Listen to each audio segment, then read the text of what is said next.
If Sir would press Sir's spinal area against my primary instrument panel, I might vibrate at a soothing frequency.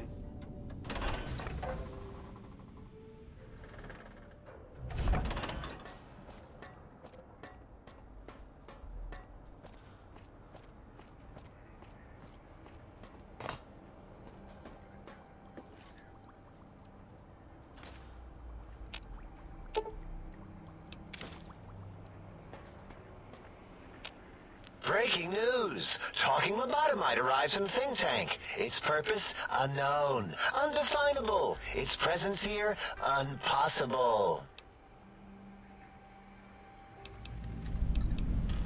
Oh? Oh, yes. I'm not going to bother correcting you. At least you got the doctor part correct. I can be grateful for that, at least. Stop the presses! Just in from my eye monitors. Is that Robco tech on your arm? It is! What's your agenda bringing that in here?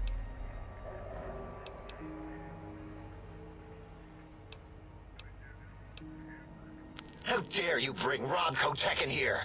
What are you showing off? How great Robert House and his big company are? Oh, we can make Securitrons better than any robot those geniuses at Big Mountain can make, and they'll last 1,000 years. You're lucky I don't have hands to tear that dip boy off your arm, or feet to stomp on its stupid metal guts. Ugh. Damn Robco.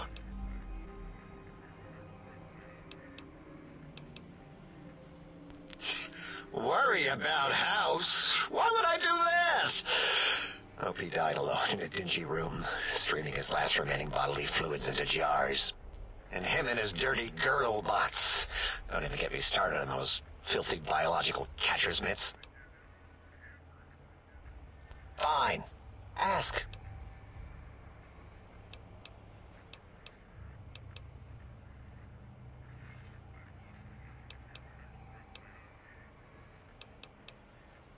That genius Mobius somehow cobbles together these really impressive-looking robot scorpions with spare parts. Even painted them. Tried to see what makes them tick. Can't even examine them without them detonating all over me. Left with shrapnel and burns. Every time. Supposedly, he has even larger models, even a giant robot scorpion hidden deep within the Forbidden Zone. Yeah, right. Giant monsters, sure.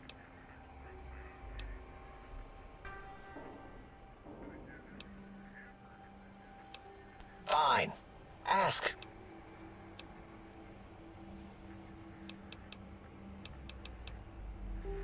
All things robotical. You see a robot? I made it. See a broken robot? I made it that way. Deconstructed it down to parts. I have a gift with machines. I can render anything inoperable. Preserve them in a non-functioning state. Who asked you? You just wait until a working machine threatens you, and you'll wish I was around. Big Mountain used to be a mountain.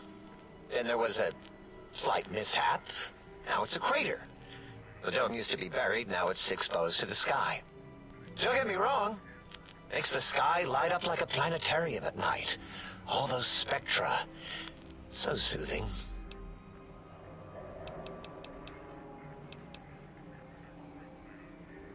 I'd have a few left. Let me check. Yeah, there were a few under the monitors here. Here you go. Keeps the place tidy. Yeah, I do. It wasn't always oh. I just took that one by default because sometimes it's easier to accept the mistake as long as the purpose works. I don't want to get into it. It's a sore topic with me. Makes my gel ripple. Until our next scheduled audio transmission and reception, then.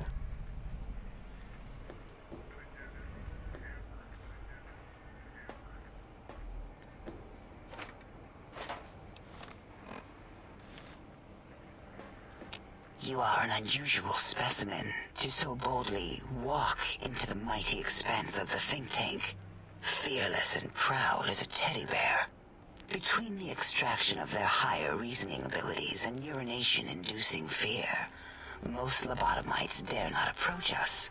let alone speak to us. Yet you have no such fear. Facing me, epidermis flushed with blood, plasma running molten beneath, your face contorting with muscular expression. Will you indulge me? Say a few words. Face towards the monitors, please, so that I might record it for further examination.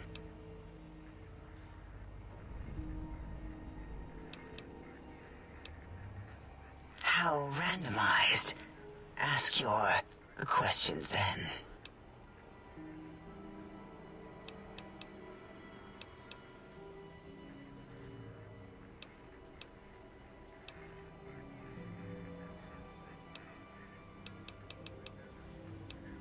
Why, my little bear of teddiness. I am Dr. Dalla, first head chief researcher of mineralogy and medicinal sciences. I have 211 doctorates in both applied sciences and techniques to apply those sciences. I also possess a degree in curiosity and advanced curiosity. That is merely schooling, however. When possible, I prefer fieldwork and observation to holotape eidetics. It has proven useful, especially now.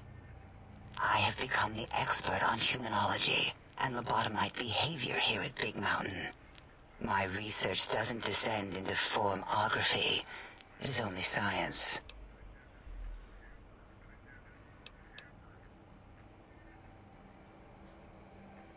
What is a name without a title or suffix for the sake of hierarchy? It is a long-standing quantification of personality and importance. We could not do without it. Surely you must be aware of the gravity of such attached appellations, just as surely as you must have a title.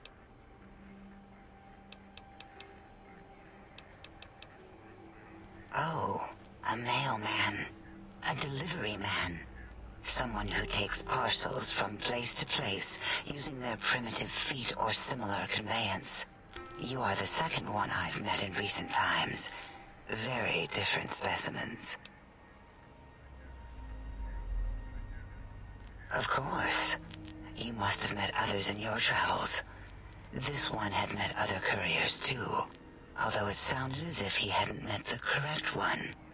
He asked us all many questions, and then he asked a most perplexing one. We had to segment the event out of our memories for safety. I do not know, nor should we try to access it. Perhaps Klein has the logs. My evaluation would be to let your own curiosity go. I do not think that Klein remembers the conversation as being satisfactory.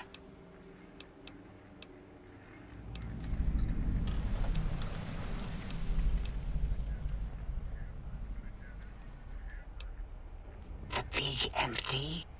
Now that's not a proper title for this research facility. You sound like previous test subjects that came here. This mountain, now crater, encompasses the sum total of knowledge of humankind. It is Big Mountain, where all questions can be answered. You'll see.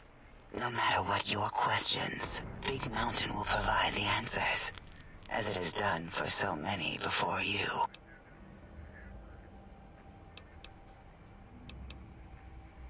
Oh yes, we've had other subjects visit. It's why we had to calibrate the pacification field and warm up our brainial beams and vivisectors. Only a short time ago, we had 3-1 subjects arrive, and they ruined several experiments, and even injured 2 of our staff. It is a shame their brains left with them. With you, however, we have taken precautions to ensure that problem won't repeat itself. We've conditioned you so you can't speak of this place, discuss our secrets, or attempt to use force against us in any way. Isn't that nice? Because 3-1 is 2. 2 spoke to us, one after the other. One mean, one curious. But there was a third we didn't speak to. The last one is the -1. It got traumatized, then taken to one of our medical centers for de-traumatization. A rather unsettling procedure. Ask Dr. O, and you could have asked 8 once until he was severely damaged in the attack. We like him better this way. Until our next interaction, my intriguing little lobotomite.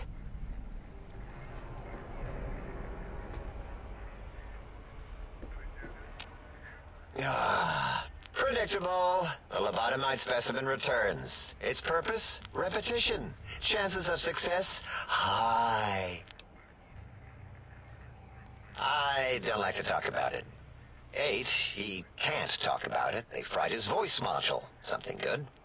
It wasn't all the visitors, though. Only one of them got out of control. He's the one that took control of Little Yangtze, our old human farm. This human, I can't believe it. He broke out of the think tank in seconds. Then he went for Yangtze, got bomb collars, and started practicing on the subjects that were still there until he got the right frequency. We were sending robots to stop him, and he was slicing and cutting through their shells with some souped-up laser gun like they were cheese paper. When he hacked into the mainframe, 8 tried to stop him and got fried. Me? He rerouted my processors to take control of the train network here. If you see the tunnels with the trains plowed into them, you can thank our visitor for that. He wrecked the whole place. While we were trying to keep containment on the surface, turns out he used one train to punch out a tunnel and escape. Sealed now, but 2 other human specimens. One arrived not long after the troublemaker, and the last one, not sure when he showed up. Thought the first one was going to be lobotomized in Y-17. She got out somehow. The last subject, Klein might know more. He talked to him, and let him leave the think tank. Hope he knew what he was doing. Klein knows things we don't. And I think he told some of those things to the last visitor. Dangerous things if they ever got out.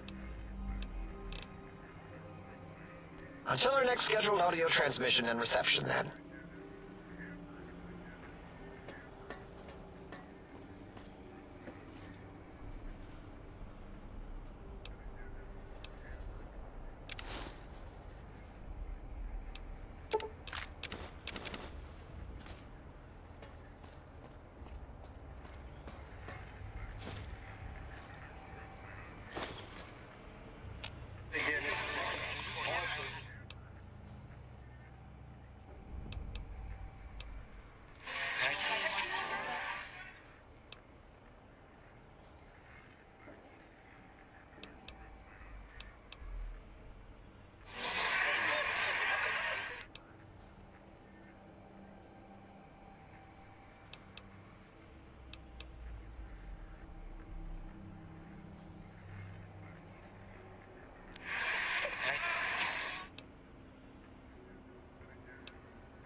The lobotomite animal before me.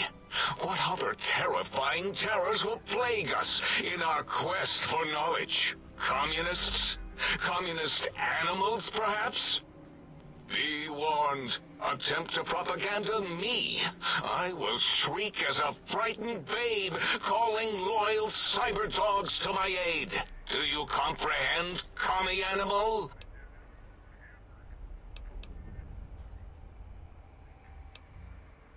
Drama?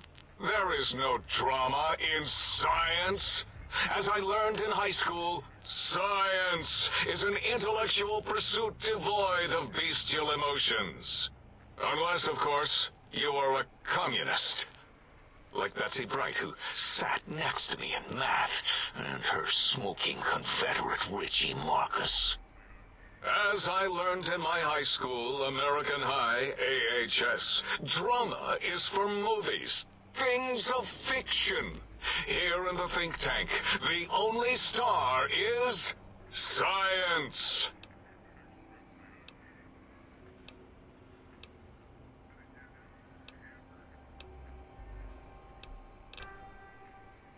Before you is the brain of Dr. Boros, head of animalogy, beastology, and DNA scrambling technology here at Big Mountain. I lay the bones and hearts of animals bare beneath my searing gaze, especially the dogs. I did so love dogs once. Especially Gabe, that rascal. But there are many animals to shape. Industrious cazadors, the happy-go-lucky night stalkers. They are my living, breathing DNA test tubes.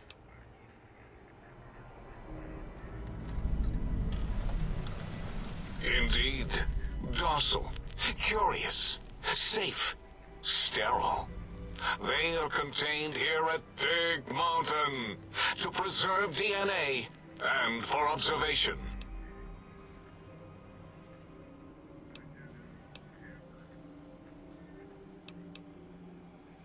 Because Big Mountain safety measures are far more sophisticated than their primitive animal instincts. We are their lords and masters.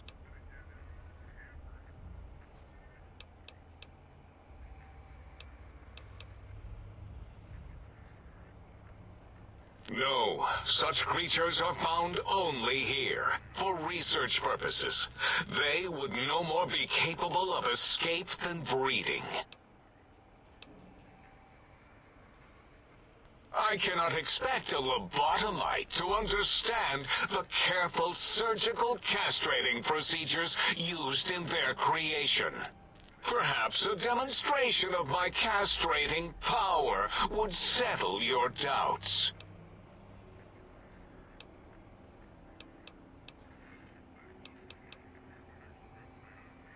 Impregnate you? What? Do you want to make me vomit inside my tank? The mere notion makes the edges of my biomed gel crystallize into asymmetrical patterns.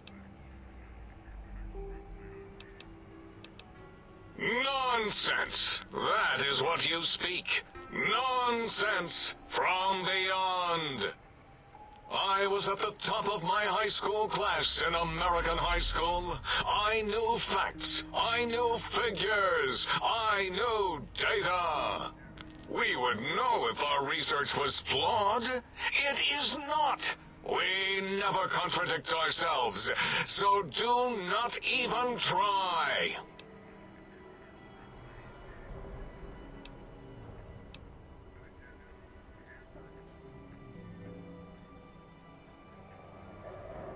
Why are we even debating this? What you ask is of no importance. Mobius besieges us. There are more important things to worry about than data and facts.